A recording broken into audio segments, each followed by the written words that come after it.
హల్లెలూయా. Praise lord. ప్రభు యందు మీకు మరి మీ కుటుంబ సభ్యులకు ప్రతి ఒక్క బిడ్డకి మన ప్రభువును ప్రియ రక్షకుడైన యేసుక్రీస్తు వారి శ్రేష్టమైన పూజింపదగిన నామంలో మరి ఉన్నతమైన నామంలో ప్రత్యేక వందనాలు తెలియజేస్తున్నాను. అందరూ బాగున్నారా? మీరు బాగున్నారని నా ఆత్మీయ తండ్రి గారు, నా సంఘం మరియు మా యొక్క స్నేహితులందరూ మరి మీ గురించనే ప్రతిరోజు ప్రార్థనలో ఉంటున్నారు. హల్లెలూయా. మరి welcome to this wonderful day. ఈ యొక్క పరిశుద్ధ దినానికి మీ అందరి స్వాగతం. ఈరోజు కీర్తనల గ్రంథం నుంచి 119వ అధ్యాయం నుండి 126వ వచనం ఈరోజు మనం ధ్యానం చేసుకుందామా? హల్లెలూయా. మరి చూసుకున్నట్లయితే మరి చిన్న ప్రార్థనతో మనం ప్రారంభించుకుందాం. చూసుకున్నట్లయితే, ప్రేమ కలిగిన తండ్రి, దయగల దేవ, యేసుక్రీస్తు ప్రభువా తండ్రి, మరొక్క దినాన్ని మాకు మా జీవితంలో ప్రవేశపెట్టిన మీ విధానాన్ని బట్టి మీకు వందనాలు తెలియజేస్తున్నాను తండ్రి.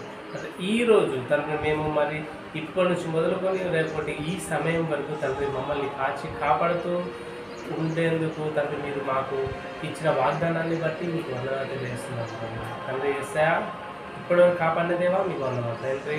ఈరోజు వాక్యం ద్వారా మీరు మాతో సూటిగా మాట్లాడమని యేసునామములో ప్రార్థించి వేడుకుంటున్నాను ప్రభు తండ్రి. ఆమేన్. హల్లెలూయా. Praise lord. అయితే చూసుకున్నట్లయితే వెల్కమ్ టు యాష్ 184. ఈరోజు 119వ అధ్యాయం 126వ వచనం. జనులు నీ ధర్మశాస్త్రమును నిరర్ధకం చేసి ఉన్నారు. హల్లెలూయా. యెహోవా తన క్రియ జరిగించడానికి ఇదే సరైన సమయం. ఎంత గొప్ప మాట చూడండి. ఈరోజు భక్తునికి తెలిసిపోయింది. ప్రతి ఒక్క బిడ్డను పరిశీలన చేసిండు. మరి సమాజంలో మొత్తం అందరినీ చూసిండు. మరి ఈరోజు మరి భక్తుడు దేవుని ఎదుట ఏమని చెప్తాడో తెలుసా? ప్రభువా, జనులు మరి ఎవరైతే తండ్రి మీకు అపోజిట్గా ఉన్నారో, మీకు వ్యతిరేకంగా తిరుగుబాటు చేస్తున్నారో జనులు నీ ధర్మశాస్త్రంలో మీరు మాకు ఏదైతే ఆజ్ఞలు ఇచ్చారో మీ ధర్మశాస్త్రమును నిరర్ధకం చేసి ఉన్నారు. అంటే దానిని మరి పాటించలేకపోతున్నారు ప్రభువా, దానిని యూజ్ చేయలేకపోతున్నారు తండ్రి. మరి మీరు చెప్పిన ప్రకారం మరి జీవించలేకపోతున్నారు ప్రభువా. మీకు తిరుగుబాటు చేస్తున్నారు, పాపంలో పడిపోతున్నారు, వ్యభిచారం చేస్తున్నారు, మరి మద్యపానము, త్రాగుడు జీవితం అనుకుంటున్నారు, ఇంకా ఘోరమైన డ్రగ్స్, ఇలాంటి ఎన్నో పాపాలకు మరి అడిక్ట్ అవుతున్నారు ప్రభువా తండ్రి. మరి ఏం చేస్తాం అలా అంటే మరి భక్తుడు ఏమంటున్నారు? ప్రభువా, మీ క్రియ జరిగించుటకు ఇదే సరైన సమయం. లేవండి ప్రభు, మీ క్రియ జరిగించండి. మీరైతే ఏదైతే మనసులో అనుకుంటున్నారో అది జరిగించండి. ఇదే సమయం. యెహోవా తన క్రియ జరిగించడానికి ఇదే సరైన సమయం అంటున్నారు. హల్లెలూయా. వివరణలోకి వెళ్తే మరి చూడండి, ప్రజలు నీ ధర్మశాస్త్రాన్ని మీరుతున్నారు ప్రభువా తండ్రి.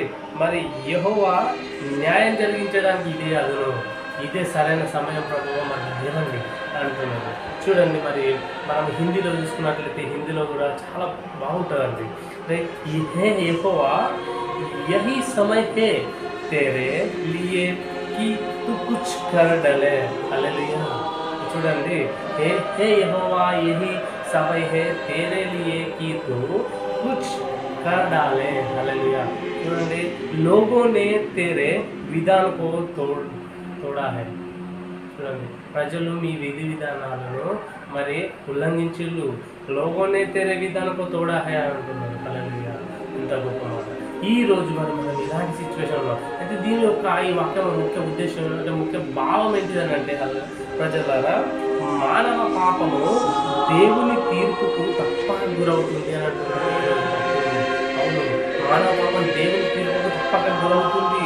అయితే సమయం వచ్చినప్పుడు ఆయన లేచి లోకానికి తీర్పు తీరుస్తాడు. అంటే ఆ సమయం ఎప్పుడు నాకు వచ్చిందండి. మనందరం చాలా జాగ్రత్తగా ఉండాలి. మనందరము మరి ఆయన సన్నిధిలో మరి ప్రార్థన చేయాలి. ప్రభువా, మరి లోకానికి తీర్పు తీర్చడానికి సరైన సమయం వచ్చిందంటున్నారు. మరి మా పరిస్థితి ఏంటి అని ఈరోజు క్వశ్చన్ మనం చేసుకున్నాం. హల్లెలూయా. ఒకసారి చూసుకున్నట్లయితే చూడండి, జనుల్ని ధర్మశాస్త్రాన్ని నిరర్ధకం చేసి యెహోవా తన క్రియ జరిగించడానికి ఇదే సరైన సమయం, ఇదే సమయం. హల్లెలూయా. చూడండి, హే యెహోవా, యహీ समय है तेरे लिए कि तू कुछ कर डाले. హల్లెలూయా.